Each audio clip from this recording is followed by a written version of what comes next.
بیان کر رہے تھے، وہ تیرا ذکر کر رہے تھے۔ اللہ تبارک و تعالی ارشاد فرماتا ہے اے میرے فرشتوں، کیا میرے ان بندوں نے مجھے دیکھا ہے؟ فرشتے عرض کرتے پروردگار نہیں، تیرے ان بندوں نے تجھے نہیں دیکھا۔ اللہ تبارک و تعالی ارشاد فرماتا ہے اگر میرے وہ بندے مجھے دیکھ لیں پھر ان کی کیفیت کیا ہو، اگر مجھے وہ دیکھ لیں تو پھر وہ کیا کریں؟ فرشتے عرض کرتے پروردگار انہوں نے تجھے دیکھا نہیں ہے لیکن پھر بھی تیری تعریف بیان کر رہے تھے، تیرا ذکر کر رہے تھے، تیری حمد و ستائش کر رہے تھے۔ اے پروردگار اگر وہ تجھے دیکھ لیں تو اور زیادہ تعریف بیان کریں، اور زیادہ تیری حمد بیان کریں، اور زیادہ تیری تعریف کریں۔ اللہ تبارک و تعالی ارشاد فرماتا ہے اے میرے فرشتوں، میرے بندے اور کیا کہہ رہے تھے؟ فرشتے عرض کرتے پروردگار تیرے بندے جنت کا ذکر کر رہے تھے۔ اللہ تبارک و تعالی ارشاد فرماتا ہے کیا میرے بندوں نے جنت کو دیکھا ہے؟ اللہ تبارک و تعالی کے کہنے پر فرشتے عرض کرتے پروردگار انہوں نے جنت تو نہیں دیکھی لیکن وہ لوگ جنت کا تذکرہ کر رہے تھے، جنت کی نعمتوں کا ذکر کر رہے تھے۔ اللہ ارشاد فرماتا ہے اگر وہ دیکھ لیں تو کیا کریں؟ فرشتے عرض کرتے پروردگار اگر وہ تیری جنت دیکھ لیں تو اس میں آنے کے مشتاق ہو جائیں، اس میں آنے کی کوششیں کریں، ان کی نعمتوں کا تذکرہ کریں اور اس میں آنے کے لیے بہت زیادہ کوشش کریں۔ اللہ تبارک و تعالی ارشاد فرماتا ہے اے میرے فرشتوں بتاؤ میرے بندے اور کیا کہہ رہے تھے؟ فرشتے عرض کرتے پروردگار وہ تیرے جہنم کا ذکر کر رہے تھے، تیرے دوزخ کے عذابوں کا ذکر کر رہے تھے۔ اللہ تبارک و تعالی ارشاد فرماتا ہے کیا میرے ان بندوں نے جہنم کو دیکھا ہے، دوزخ کے عذابوں کو دیکھا ہے؟ فرشتے عرض کرتے پروردگار نہیں، نہ تو انہوں نے جہنم کو دیکھا ہے نہ تو ان کے عذاب کو دیکھا ہے لیکن پھر بھی اس سے بچنے کی کوشش کر رہے تھے۔ اللہ ارشاد فرماتا ہے اگر وہ دیکھ لے تو کیا کریں؟ فرشتے عرض کرتے پروردگار اگر وہ تیری جہنم کو دیکھ لیں تو اس سے بچنے کی ہر ممکن کوشش کریں، وہ اپنی راتوں کی نیند بھول جائیں، اپنا سونا جاگنا بھول جائیں، ہر طرح کا کام بھول جائیں، صرف جہنم سے بچنے کے لیے تیرا ذکر کریں، تیرے ہر فرمان پہ عمل کریں۔ اللہ تبارک و تعالی ارشاد فرماتا ہے اے میرے فرشتوں گواہ ہو جاؤ جب انہوں نے مجھے دیکھا نہیں لیکن میری تعریف کی، انہوں نے جنت کو دیکھا نہیں لیکن جنت میں آنے کے مشتاق ہیں، انہوں نے جہنم کو دیکھا نہیں لیکن جہنم سے بچنے کی تدبیریں کر رہے ہیں۔ اے میرے فرشتوں گواہ ہو جاؤ وہاں جتنے بھی لوگ اس محفل میں بیٹھے تھے میں نے ان سب کو بخش دیا ہے۔ فرشتے عرض کرتے پروردگار اس محفل میں ایک شخص ایسا بھی تھا جو وہاں آیا نہیں تھا، نیت نہیں تھی، بس راستے سے گزر رہا تھا، گزرتے گزرتے وہ وہاں ٹھہر گیا تھا، اس کے بارے میں تیرا کیا حکم ہے؟ اللہ ارشاد فرماتا ہے ان سب محفل والوں کو میں نے اپنی رحمت سے بخش دیا ہے اور جو ایک کنارے پہ کھڑا تھا ان بخشے ہو کے صدقے میں نے اسے بھی بخش دیا۔ یہ محفلیں سجانے کی برکت ہے۔ اللہ تبارک و تعالی قرآن مجید میں ارشاد فرماتا وَمَنْ أَعْرَضَ عَنْ ذِكْرِي فَإِنَّ لَهُ مَعِيشَةً ضَنْكًا، جس نے ہمارے ذکر سے روگردانی کی ہم اس کی زندگی تنگ کر دیتے ہیں۔ وَنَحْشُرُهُ يَوْمَ الْقِيَامَةِ أَعْمَى، 16واں پارہ سورہ طٰہٰ۔ وَنَحْشُرُهُ يَوْمَ الْقِيَامَةِ أَعْمَى، اور ہم اسے میدان محشر میں اندھا اٹھائیں گے۔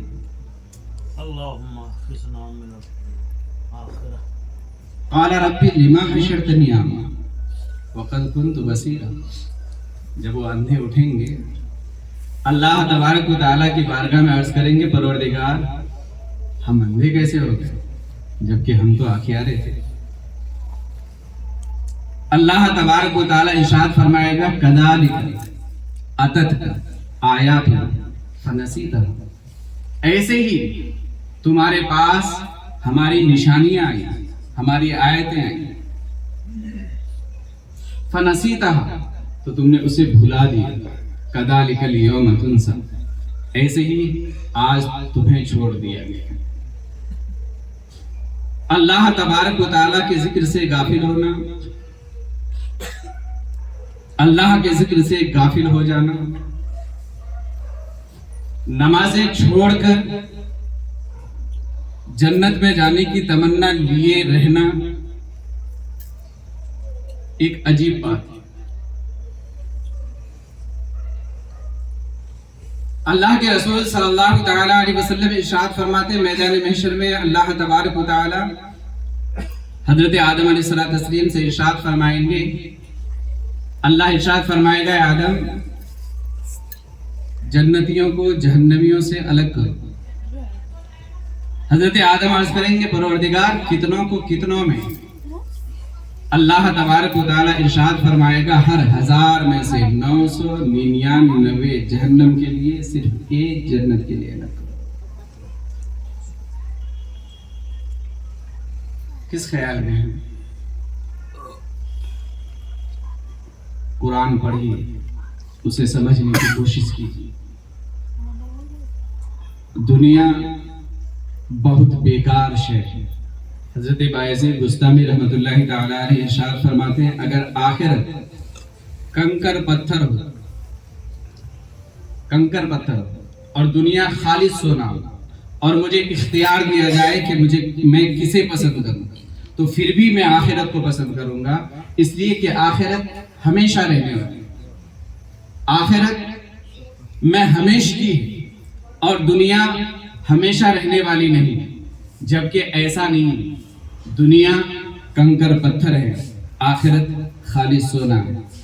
پھر بھی ہمارا طریقہ کار یہ ہے کہ ہم نماز چھوڑ دیں، ہمیں کچھ احساس نہیں ہوتا.